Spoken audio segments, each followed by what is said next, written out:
Bismillahirrahmanirrahim. Assalamualaikum warahmatullahi wabarakatuh.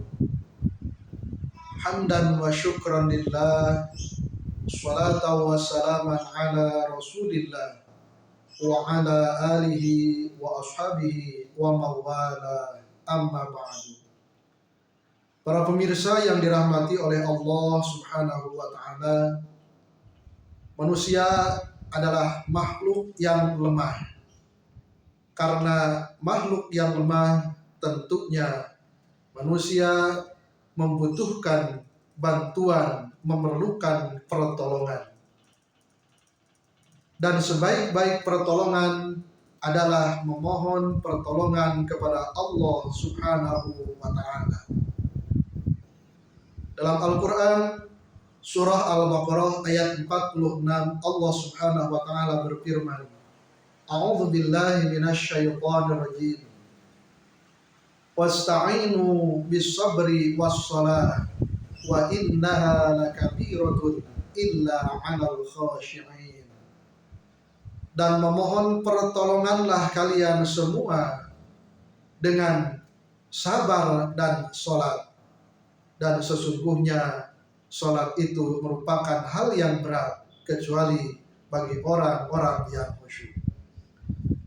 Para pemirsa yang dirahmati oleh Allah Subhanahu wa ta'ala, sebagaimana saya sampaikan tadi, manusia adalah makhluk yang lemah dan makhluk yang senantiasa membutuhkan pertolongan dan bantuan, terutama pertolongan dari Allah Subhanahu wa ta'ala. Pertolongan dari Allah supaya manusia, supaya kita semua kuat menghadapi berbagai problematika, berbagai permasalahan kehidupan yang silih berganti datang menghampiri kita. Mulai dari masalah yang kecil sampai masalah yang berat, sampai masalah yang menimbulkan pening di kepala, berat di dada, sesak di dada, dan akhirnya terkadang kita merasa hampa, merasa terombang-ambing oleh kesulitan hidup yang menerpa diri kita. Maka sebagaimana saya sampaikan tadi, sebaik-baik penolong dan sebaik-baik tempat untuk memohon pertolongan Allah adalah kepada Allah Subhanahu wa ta'ala. Karena memohon pertolongan kepada Allah berarti kita sudah tepat memohon pertolongan kepada Zat yang maha gagah, Zat yang maha kuat, Zat yang mampu memberikan berbagai solusi dan jalan keluar yang terbaik untuk kita semua. Di antara dua solusi yang harus kita tempuh untuk memohon pertolongan kepada Allah dalam Al-Quran surah Al-Baqarah ayat 46 tadi, kita dianjurkan memohon pertolongan kepada Allah dengan sabar dan sholat. Sabar artinya kita menerima apapun yang menerpa diri kita. Kemudian kita berusaha untuk kuat dalam menerimanya. Dan yang terakhir, kita memasrahkan kepada Allah Subhanahu wa ta'ala. Sehingga para ulama menggambarkan sabar itu ibarat sebuah bendungan, di mana bendungan itu dapat membendung derasnya air, dapat membendung arus air yang keras di sebuah sungai.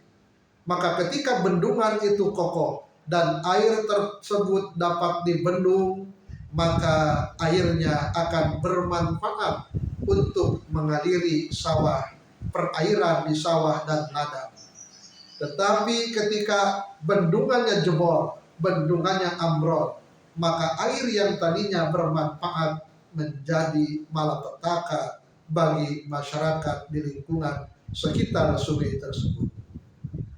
Begitupun dengan kita, ketika kita mampu untuk bersabar, menerima, menahan segala gejolak yang terjadi pada diri kita, maka hati akan tenang, kepala pun akan dingin, dan kita pun akan dengan tenang menghadapi berbagai permasalahan itu.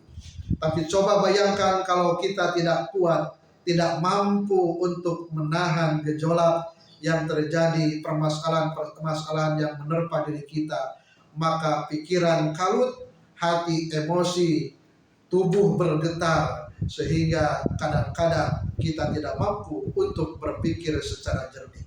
Maka tepatlah tuntunan Allah Subhanahu wa Ta'ala dalam hal ini. Dengan sabar, artinya kita berusaha untuk menerimanya, karena terkadang banyak manusia yang tidak menerima bahwa ini adalah ketentuan Allah yang harus kita terima. Dan kedua, tentunya dengan melaksanakan sholat. Di mana dengan melaksanakan sholat, dengan wudhu, membasuh anggota wudhu, membasuh muka, tangan, dan hati pun menghadap kepada Allah Subhanahu wa Ta'ala.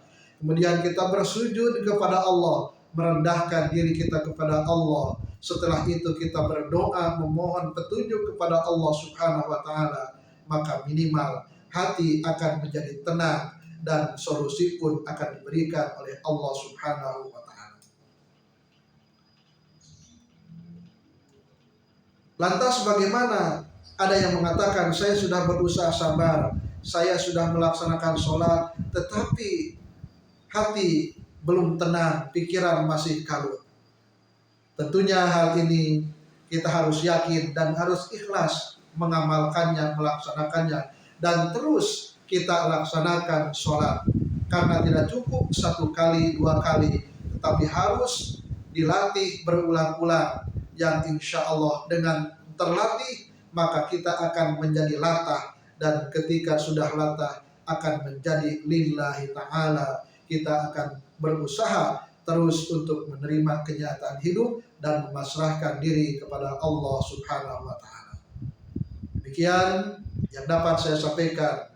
Semoga bermanfaat bagi diri kita semua, dan semoga Allah senantiasa membimbing kita untuk memohon pertolongan kepadanya. Semoga bermanfaat. Wassalamualaikum warahmatullahi wabarakatuh.